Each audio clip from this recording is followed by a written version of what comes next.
Saudara, memang masih jauh untuk membahas Pilpres 2029. Namun, kans Prabowo untuk maju kembali di Pilpres 2029 masih cukup besar. Sementara pada peringatan Hari Buruh kemarin, Presiden Prabowo seakan tebar janji demi meningkatkan kesejahteraan buruh. Nah, akankah kekuatan dan dukungan buruh menjadi modal besar ia untuk kembali maju di Pilpres mendatang? Dan mampukah tebar janji Prabowo tersebut ini bisa merebut hati buruh? Kami akan membahasnya bersama dengan sejumlah narasumber yang sudah bergabung melalui sambungan daring.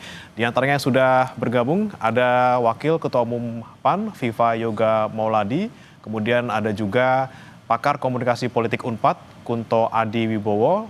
Dan nanti akan menyusul juga kami perbaiki koneksinya bersama dengan Prof. Telisa Aulia Valianti, pakar ekonomi dari UI. Selamat pagi, Bapak.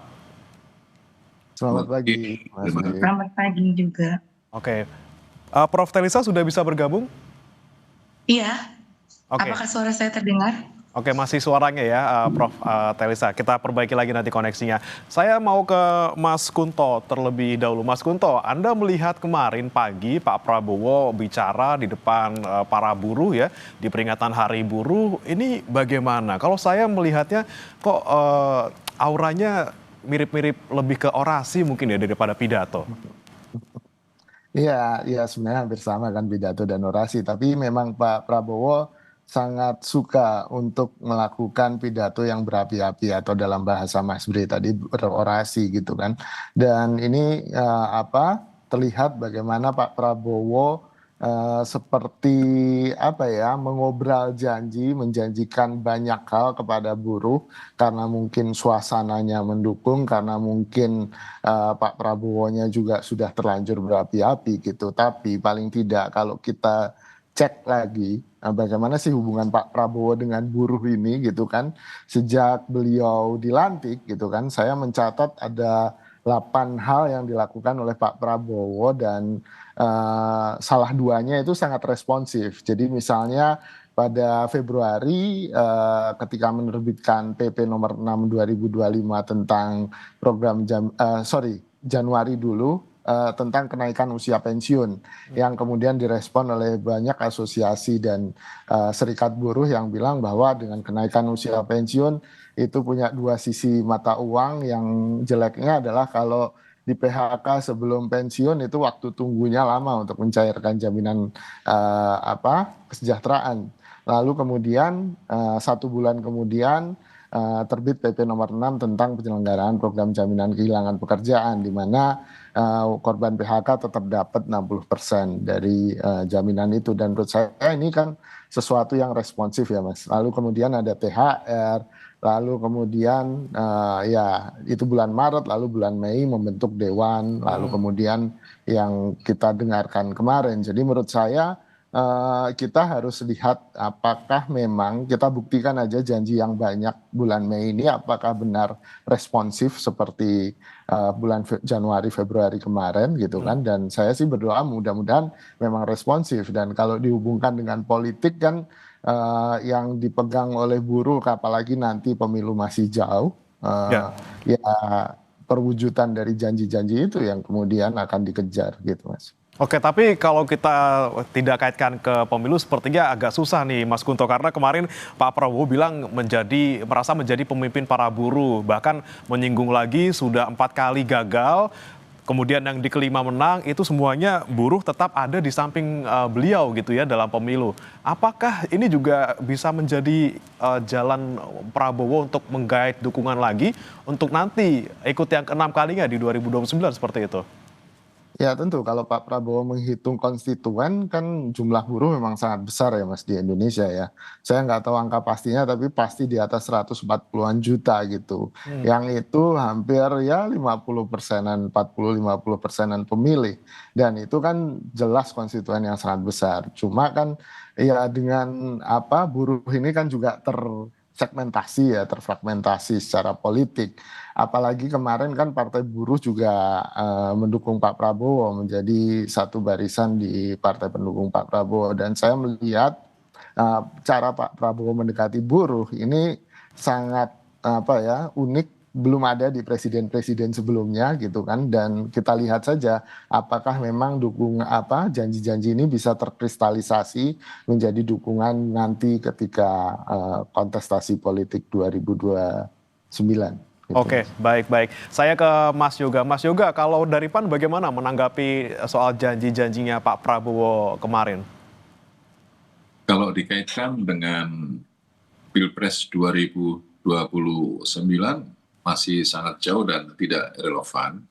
Dan ini bukan obral janji atau tebar pesona. Ini adalah realisasi dari asta-cita presiden untuk perlindungan hak asasi manusia, melindungi buruh dan pekerja, meningkatkan kesejahteraan, mengembangkan proses industrialisasi dan hilirisasi, dan dalam rangka untuk meningkatkan pertumbuhan ekonomi. Seluruh sikap, pekerjaan, program dari Presiden Prabowo ini adalah dalam rangka untuk menunaikan asta-cita presiden, yang itu adalah bagian dari janji politik pada saat Pilpres. Tapi kalau kemudian dikaitkan dengan Pilpres 2029 ya boleh saja, tetapi kan Belanda masih jauh Mas gitu. Karena dinamika masyarakat itu begitu tinggi dan proses-proses politik di dalamnya itu juga menjadi cerminan bahwa masih tidak relevan kalau mengkaitkan dengan Pilpres 2029. Ini adalah bagian dari komitmen Bapak Presiden untuk menunaikan asta-cita dalam rangka apa? Untuk meningkatkan kesejahteraan, eksistensi, dan perjuangan buruh sesuai dengan yang dicita-citakan.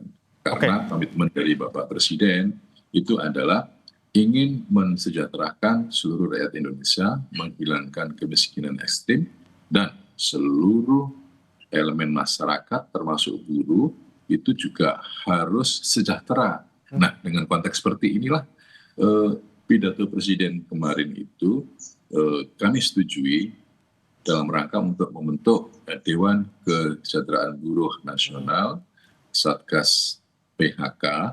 Ini adalah merupakan komitmen pemerintah di dalam menyelesaikan sebuah permasalahan yang sampai hari ini masih belum tuntas dan sampai ke depan pun juga masih terjadi dinamika antara kaum pekerja dengan pihak perusahaan. Jadi memang proses seperti ini yang menjadi bagian penting dalam proses perjuangan dari Bapak Presiden di dalam merealisasikan asta-cita presiden. Ya, Mas Yoga, memang kan Anda bilang masih sangat jauh ngomongin soal Pilpres, kita kaitkan dengan omongan Pak Prabowo kemarin. Cuman dari PAN sendiri kan sudah lebih dulu nih deklarasi untuk mendukung Pak Prabowo di 2029. Nah, apakah dengan misalnya Pak Prabowo kemarin di depan para buruh gitu ya menjanjikan perbaikan untuk nasib mereka seperti itu, apakah juga jadi dukungan positif juga untuk PAN nantinya di tahun 2029? PAN mendeklarasikan Pak Prabowo untuk calon presiden 2029 itu dalam rangka untuk mewujudkan stabilisasi politik. Biarlah proses-proses politik yang bersifat elektoral bagi Partai Amanat Nasional diselesaikan sedari awal dalam rangka apa? Seluruh anggota kabinet PAN yang ada di Kabinet Merah Putih itu fokus untuk meningkatkan kinerja, membantu Bapak Presiden dalam rangka merealisasikan janji untuk melayani masyarakat dan bisa berkontribusi terhadap kemajuan masyarakat, bangsa, dan negara. Itu adalah menjadi kebijakan internal PAN yang pada saat ini sudah menjadi bagian dari komitmen PAN untuk 5 tahun ke depan. Jadi sudah selesai soal itu. Sekarang kita fokus untuk bekerja, meningkatkan kinerja, membantu rakyat, dan rakyat. Itu Mas. Baik. Saya ke Prof. Telisa. Prof. Telisa, kalau misalnya Anda melihat kemarin gitu ya, ada beberapa janji yang disebutkan oleh Pak Prabowo, misalnya penghapusan outsourcing, kemudian ada juga yang mungkin agak di luar konteks gitu ya untuk menggratiskan pendidikan seperti itu. Nah, di tengah kondisi kita yang lagi seperti ini, Prof. Telisa, apakah pidato dari Pak Prabowo kemarin bisa direalisasikan seperti itu? Iya, saya pertama mungkin mengapresiasi ya, kehadiran beliau di acara buruh kan disebutkan dalam sejarah itu pertama ya. Mudah-mudahan ini bukan hanya simbol tapi memang tadi bisa dikristalisasi dan diwujudkan. Karena buruh ini kalau saya memandang, karena saya sebagai pengamat ekonomi, buruh adalah salah satu komponen masyarakat yang berada di kelas menengah. Mereka adalah penopang ekonomi bagi perekonomian kita. Jadi apabila Presiden menjanjikan untuk meningkatkan kesejahteraan para buruh atau menciptakan lingkungan yang kondusif untuk buruh, harapannya itu bisa membantu pendapatan kelas menengah dan pendapatan rata-rata income per kapita kita. Jadi itu sangat sesuai dengan cita-cita Indonesia Emas 2045 bahwa kita ingin meningkatkan pendapatan rata-rata. Nah, buruh ini adalah salah satu yang perlu kita perhatikan karena memang berada di kelas menengah tadi yang menjadi penopang konsumsi kita ya, menjadi penopang pertumbuhan ekonomi. Jadi apakah itu bisa direalisasikan atau tidak? Sebetulnya bagaimana kita mengelola keuangan negara kita dengan baik, terutama tadi dari sisi APBN. Nah, tapi dukungan kepada buruh sebetulnya bukan hanya dari APBN, tapi dari regulasi. Nah, jadi harapannya nanti regulasi-regulasi ke depan itu memang betul-betul lebih memperhatikan lagi.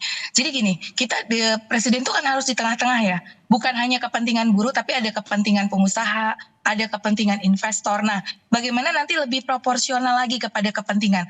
Tadi contoh bicara outsourcing. Nah, kemarin di UCK kemarin banyak yang mengkritisi bahwa itu lebih banyak pro kepada pengusaha karena outsourcing ini kan memang lebih banyak merugikan buruh begitu, karena di undang-undang sebelumnya itu kan ada batas tidak terus-terus bisa di outsource, nanti harus diangkat pegawai tetap. Nah, itu kemudian ini akan dihapus. Nah, nanti kita akan lihat sih, maksudnya harus dikaji lagi secara akademik mana yang optimal, tapi tadi tetap mengedepankan bukan hanya salah satu pihak kepentingan, karena kita sebagai satu bangsa bersama nggak bisa hanya salah satu pihak saja.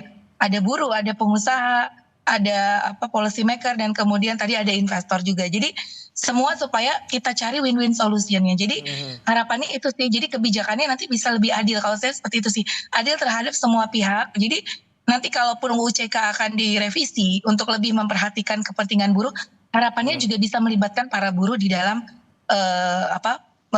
merumuskan pasal-pasalnya nanti supaya tadi tidak berat, misalkan kayak kemarin ada pandangan UCK lebih berat ke kepentingan pengusaha seperti itu. Jadi kita temukan semua kepentingan stakeholder supaya nanti undang-undang kita itu lebih bisa memberikan ruang bagi pengembangan dan kesejahteraan buruh, tapi juga tetap menjaga iklim usaha untuk pengusaha dan investor juga. Jadi harus cari tengah-tengahnya sih. Nah, itu mungkin challenge-nya di situ. Ya, tapi memang Prof ya, kita harus menimbang-nimbang antara dua kepentingan seperti itu ya. Tapi sebelum pembahasan ke sana gitu ya, kan Pak Prabowo sudah berjanji akan mempertemukan 150 pengusaha dan juga bos buruh gitu ya, untuk duduk bareng untuk merumuskan ini. Tapi sebelum itu terjadi, Prof Telisa, ini kan kita melihat sudah ada pergerakan dalam tanda kutip dari pemerintah untuk mensejahterakan buruh, untuk kepentingan buruh. Nah, ketika ada narasi yang istilahnya lebih positif ke buruh untuk saat ini gitu ya, apakah ini juga akan nanti mempengaruhi iklim investasi sementara ini sebelum nantinya mereka akan membahasnya di satu meja seperti itu?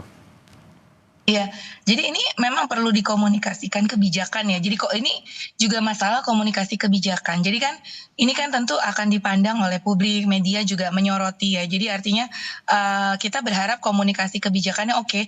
Ini kan juga karena ini hari buruh ya. Jadi kan kemarin eventnya adalah hari buruh gitu. Nah, di dalam hari buruh ya tentu kita bicara bagaimana kepentingan para buruh begitu. Jadi tapi kan ini ada hari-hari lainnya juga gitu. Artinya bahwa itu sekedar mengingatkan bahwa ini kita juga harus ada pro kepada buruh, karena selama ini gini kan, pada umumnya orang memandang bahwa ya policy maker mungkin juga lebih banyak dari sisi kepentingan pengusaha mungkin selama ini ya, kalau di Dewan Pengupahan dan sebagainya. Maksudnya bukan di dalam bicara pengupahan UMR, karena selalu tidak pernah puas. Nah, tapi jadi mempertemukan antara kedua belah pihak, kayak kasus kemarin juga kan THR dan sebagainya, mempertemukan memang tidak mudah. Nah, itulah peran pemerintah harus mempertemukan dan mengkomunikasikan. Jadi ketika misalkan bilang buruh akan sejahtera, ya sebetulnya pengusaha juga oke, Pak Presiden juga ingin lebih memperhatikan kepentingan buruh, tapi jangan lupa juga bagaimana misalkan kemampuan usahanya kan nggak bisa dipaksa juga ya. Misalkan dunia usaha mampunya membayar sekian sesuai dengan market ataupun analisis bisnis begitu ya, bahwa ada apalagi kita misalkan bicara persaingan dengan Vietnam gitu, kita suka dibandingkan nih gaji buruh kita nih, buruh bilang kerendahan, tapi pengusaha bilang kalau dibandingkan dengan Vietnam dan lain sebagainya kita ketinggian. Karena apa? Dibandingkan dengan produktivitas. Jadi memang ini kita harus ketemu nih titik tengahnya, upah dengan produktivitas. Jadi sebenarnya pengusaha juga mau membayar upah yang lebih tinggi selama produktivitasnya juga sesuai agar kontribusi ke perusahaan, daya saing dia bisa meningkatkan ekspor, bisa meningkatkan penjualannya. Jadi itu tadi bagaimana mempertemukan kedua hal ini sih kalau menurut saya. Jadi sebelum bicara itu atau mempertemukan, mungkin kita sama-sama dari buruh itu seperti apa naskah akademiknya, ya nanti ada dibantu dengan tim ahli, mungkin dari buruh menyampaikan, tapi dibantu tim ahli, nanti pengusaha juga punya tim ahli. Nah, di situ nanti kita pertemukan di mana sih titik tengah optimum level. Jadi tugas kita mencari optimum level upah misalkan, optimum level productivity. Jadi harus dari kedua belah pihak, dari buruhnya sendiri ada bagaimana kita meningkatkan skill mereka agar produktivitas meningkat, bagaimana caranya meningkatkan produktivitas seperti itu. Karena kita sama-sama untuk daya saing tadi. Baik. Sekali lagi ini memang kita perlu mencari titik tengahnya ya, Prof. Thelisa terkait ini. Tapi kalau kita bicara lagi soal politik ini ya, terkait dengan omongan Pak Prabowo kemarin gitu. Saya ke Mas Kunto lagi. Mas Kunto, sepertinya kalau kita perhatikan ada fenomena di mana seorang politikus ataupun misalnya pejabat gitu ya, itu sepertinya mengandalkan dalam tanda kutip itu orasi ataupun narasi yang sifatnya populis gitu ya, yang mendukung banyak masyarakat, terutama di kaum menengah ke bawah. Nah, kalau Anda melihat apakah memang pembicaraan Pak Prabowo kemarin ini juga salah satu upaya untuk menggait dukungan tersebut? Iya, sebenarnya kan memang benar kata Pak Wamen Viva tadi kan, bahwa kita masih jauh Mas 2029.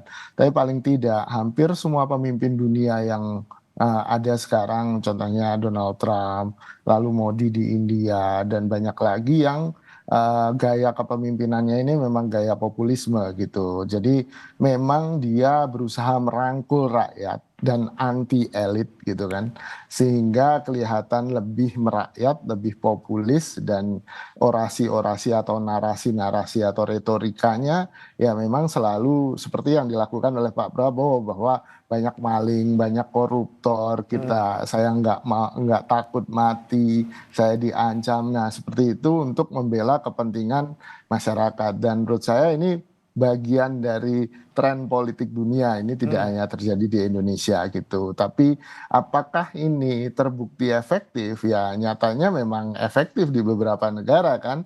Tapi jangan sampai isunya lari ke rasis, ke etnisitas. Ini yang kita berusaha hindari. Dalam koridor itu Pak Prabowo masih oke, dalam artian ya populismenya populisme yang terkait dengan kelas pekerja, dan ini kan sesuatu yang sebenarnya perlu diapresiasi. Yang kedua, kalau menurut saya Pak Prabowo juga punya PR. Kemarin kan sebelum peringatan Hari Buruh ini kan, kalau isunya adalah kemiskinan, kita dapat data dari Bank Dunia, ternyata angka kemiskinan kita 60%-an kan gitu. Sementara dari BPS bulan September ya 2024 kemarin kan angkanya sekitar 8,57%. Nah ini kan ada gap yang kemudian perlu jadi PR dari pemerintahannya Pak Prabowo. Jadi sebenarnya orang miskinnya seberapa banyak, lalu kemudian caranya gimana mengentaskan kemiskinan.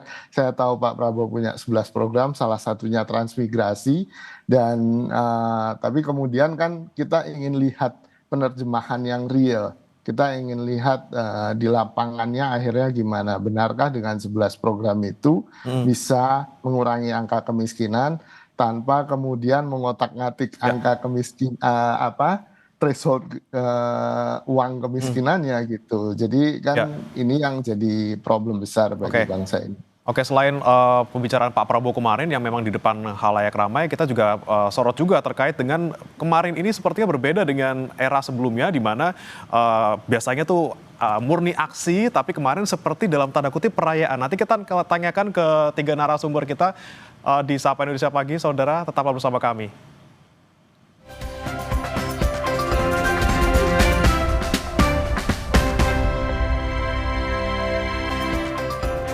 Kembali di Sapa Indonesia Pagi Saudara, dan kita masih membahas terkait dengan pidato Pak Prabowo kemarin di Hari Buruh dan kaitannya dengan dukungan mungkin ke kontestasi selanjutnya. Nah, saya berikutnya ke Mas Yoga. Mas Yoga, ini kan kita perhatikan mungkin berbeda dengan tahun lalu, di mana biasanya kan kalau Hari Buruh isinya unjuk rasa gitu ya, murni dari para buruh gitu ya untuk turun ke jalan menyuarakan suara mereka. Tapi kemarin sepertinya seremonial seperti itu di Monas dengan mengumpulkan banyak sekali buruh dengan kegiatan hiburan dan juga diisi dengan Pak Prabowo berpidato seperti itu. Nah, Anda melihatnya ini yang dilakukan oleh pemerintah sekarang gitu, Pak Yoga, apakah memang untuk menenangkan kondisi kita yang sedang bergejolak secara ekonomi maupun politik, atau seperti apa? Karena memang kalau tadi Anda bilang kalau untuk ngomongin soal pemilu masih agak jauh gitu. Yang dilakukan oleh Bapak Presiden Prabowo itu adalah jalan tengah untuk mengakomodasi kepentingan kaum buruh dengan kepentingan kaum investor atau pengusaha.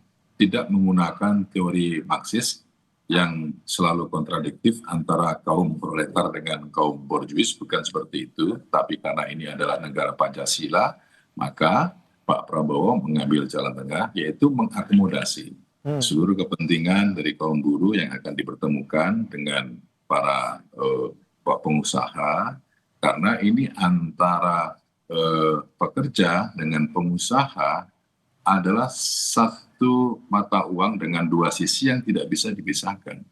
Dalam rangka untuk pertumbuhan ekonomi perlu adanya proses industrialisasi, dan itu juga membutuhkan pekerja. Tetapi pekerja itu hak-haknya harus dilindungi, mulai dari pesangon, kalau kemudian di PHK, kemudian hak kesehatan, hak penghidupan yang layak, untuk upah yang ya secara kemanusiaan juga bisa menjadi bagian penting agar mereka bisa hidup layak. Dan juga bagi pengusaha, pengusaha juga punya kepentingan dia mendapatkan meraih keuntungan. Nah, proses untuk menjaga keseimbangan antara kepentingan kaum buruh dengan kepentingan pengusaha ini, disinilah peran dari pemerintah, yaitu yang ingin melakukan sebuah proses komunikasi yang dialogis, yang sama-sama simbiosis mutualisme yang menguntungkan, karena apapun juga antara pekerja dengan pengusaha itu tidak bisa dipisahkan. Nah, dalam kerangka itulah Pak Prabowo atas nama negara ingin melakukan proses untuk konsolidasi, memediasi, dan juga melakukan proses dialog yang efektif dalam rangka menjaga persatuan, menjaga kesatuan, dan seluruh kepentingan baik yang dari aspek buruh maupun dari aspek pengusaha itu bisa terakomodasi dan bisa terjaga semuanya. Tentunya yang kegiatan kemarin di Monas juga salah satu upaya juga untuk menarik ataupun menampung aspirasi dari para buruh tentunya ya, Mas Yoga. Saya ke Mas Kunto. Mas Kunto, kalau kita perhatikan kemarin memang tidak hanya di Monas saja peringatannya gitu ya, yang seremonial, tapi juga ternyata ada aksi lain di DPR gitu ya. Ini beberapa pihak bilang bahwa oke, kami tidak mau ikut ke Monas karena di sana kami tidak bisa bersuara gitu ya. Justru ketika kami beraksi di DPR, ini kami ingin mengkritik selama ini apa yang dilakukan oleh Pak Prabowo yang masih dalam tanda kutip ini dinilai oleh mereka itu tidak terlalu berpihak kepada kaum buruh. Anda melihatnya fenomena kemarin seperti apa nih, Mas? Ya, saya pikir itu wajar ya Mas ya, karena di buruh kan juga ada banyak serikat buruh, ada serikat, misalnya saya ada di serikat pekerja kampus sebagai dosen, kan saya juga buruh Mas, juga digaji oleh orang gitu kan.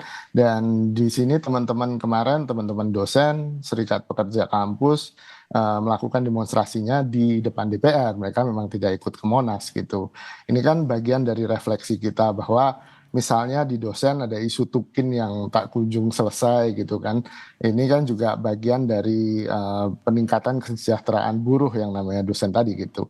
Dan menurut saya ada banyak kepentingan buruh dan itu tidak bisa ditampung dalam satu bejana besar di Monas, dan pasti akan ada banyak kepentingan-kepentingan buruh lain yang juga ingin didengarkan. Dan di sini kan menurut saya ini dinamika demokrasi yang sangat yang perlu dipupuk dan perlu dipelihara gitu. Jangan sampai semuanya tersentralisasi di Monas kan gitu. Ini jadi nggak lucu. Dan menurut saya ini juga jadi catatan penting bahwa di samping keberhasilan dan tadi catatan positif pemerintahan Pak Prabowo dalam menangani isu buruh dan kemiskinan, ternyata juga masih banyak PR, isu-isu yang belum tersentuh oleh pemerintahan Pak Prabowo ini gitu kan. Dan teman-teman yang ikut demonstrasi di depan DPR berusaha menyuarakan itu. Jangan sampai isu-isu ini kemudian dilupakan larut dalam orasi besarnya Pak Prabowo gitu sih Mas. Oke, banyak PR yang dari Pak Prabowo yang memang harus dibereskan, tapi kemudian sudah ada janji-janji lagi seperti itu yang baru kemarin disampaikan Pak Prabowo. Tapi ketika nanti nih, Mas Kunto, janji-janji baru ini itu juga tidak terlaksana atau sulit terlaksana. Dampaknya seperti apa? Apakah nanti kepercayaan publik terhadap pemerintahan sekarang juga akan menurun? Iya itu pasti Mas, itu kan istilahnya kan publik atau warga negara akan menghukum pemerintahannya dan bentuk hukumannya kan bisa jadi tidak dipilih lagi dalam pemilu 2029 kan gitu, atau dalam bentuk demonstrasi-demonstrasi yang mungkin akan digelar oleh buruh, oleh serikat-serikat pekerja yang kepentingannya tidak kunjung didengarkan oleh pemerintah. Dan menurut saya ini kan yang harus dimitigasi dan selalu dikomunikasikan oleh pemerintah kepada teman-teman pekerja ini, bahwa memang pemerintah nggak bisa dengan serta-merta mengabulkan semua permintaan buruh, tapi kan ada usaha. Nah usahanya ini yang kadang-kadang tidak kelihatan karena memang komunikasinya memang nggak bagus, atau kemudian pemerintah terlalu fokus pada isu-isu yang kelihatan besar dan mengandung kepentingan elektoral. Nah ini yang kemudian perlu juga dilakukan secara kontinu oleh pemerintah. Gitu. Oke, tidak kelihatan usahanya dan juga agak sulit juga ya untuk memenuhi semua tuntutan dari para buruh. Tapi saya ke Prof. Teresa. Prof. Teresa, tadi Anda sebutkan memang kepentingan ada di dua pihak gitu ya, dari pengusaha dan juga dari buruh. Ada juga tadi rencana pertemuan antara kedua pihak. Nah, tapi nanti kira-kira ketika mereka bertemu nih, Prof. Teresa, apa yang seharusnya jadi poin-poin yang bisa menyeimbangkan mereka? Misalnya tidak hanya soal upah pastinya ya, terkait dengan kontrak juga mungkin akan dibahas seperti itu, Prof. Teresa? Iya, tentu upah, kontrak, ya skema-skema mereka. Dan ini mungkin juga perlu dibahas nih perkembangan terkini ya. Misalkan bahwa kita tadi saya setuju dengan Pak Wamenda Pak Kunto ya, kita harus ada bahwa kita bersama-sama di perahu yang sama. Jadi bukan mendikotomi, tetapi kita sebetulnya punya tujuan yang sama, kita berada di perahu yang sama, dan kita menghadapi musuh yang sama. Ya ini sekarang misalkan tarif gitu kan, pertumbuhan ekonomi dunia melambat, harga komoditas turun. Nah ini kan kita harus bersama-sama untuk survive gitu. Bagaimana meningkatkan daya saing kita, mempertahankan posisi pasar kita. Karena kalau masing-masing dengan egonya masing-masing ya nanti kita akan tertinggal dari kondisi sekarang sangat sulit ya. Karena IMF sendiri kan sudah memproyeksikan pertumbuhan ekonomi kita di bawah 5%, terus kemudian juga kemiskinan tadi datanya juga kalau dari Bank Dunia mengalami peningkatan. Nah, kita harus sama-sama nih seperti apa. Jadi mudah-mudahan dengan adanya trigger-trigger permasalahan dari sisi eksternal, kedua belah pihak lebih bisa membicarakan nih bagaimana dari masing-masing itu gitu. Jadi dari kepentingan buruh seperti apa, dari kepentingan pengusaha seperti apa, dari pemerintah seperti apa, yang pemerintah juga memfasilitasinya dengan kondisi APBN kita sekarang seperti apa. Jadi kan pasti ujung-ujungnya juga harapannya ada dukungan APBN ya, juga dukungan regulasi misalkan seperti itu. Jadi selain upah, kemudian juga masalah kontrak, kemudian tadi decent work ya. Jadi bagaimana pekerjaan dan penghidupan yang layak sesuai dengan amanah undang-undang. Jadi pengusaha dan jangan lupa juga mungkin dari sisi pengusaha ya, buruh-buruh kita tuh seperti saya sampaikan kebanyakan di kelas menengah, di mana kelas menengah ini adalah juga penopang konsumsi, demand. Jadi demand terhadap produk-produk yang dihasilkan oleh dunia usaha itu juga konsumennya adalah para buruh itu. Jadi kalau misalkan kemudian mereka tidak sejahtera, ujung-ujungnya demand akan lemah. Dari indeks penjualan itu,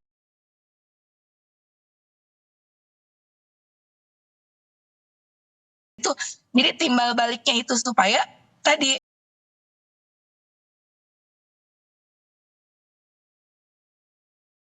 seperti itu. Jadi efeknya juga timbal balik ya seperti itu ya? Iya, jadi ada efek timbal balik. Nah dengan efek timbal balik ini mudah-mudahan jadi lebih bisa ketemu gitu. Iya.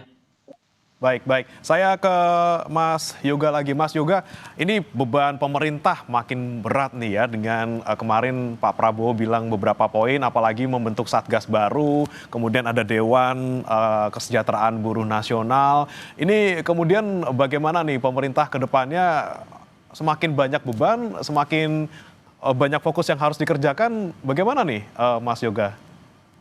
Ya, itu adalah komitmen dari Bapak Presiden Prabowo untuk berpihak kepada kaum buruh dengan membentuk Dewan Kesejahteraan Buruh Nasional, kemudian membentuk Satgas PHK.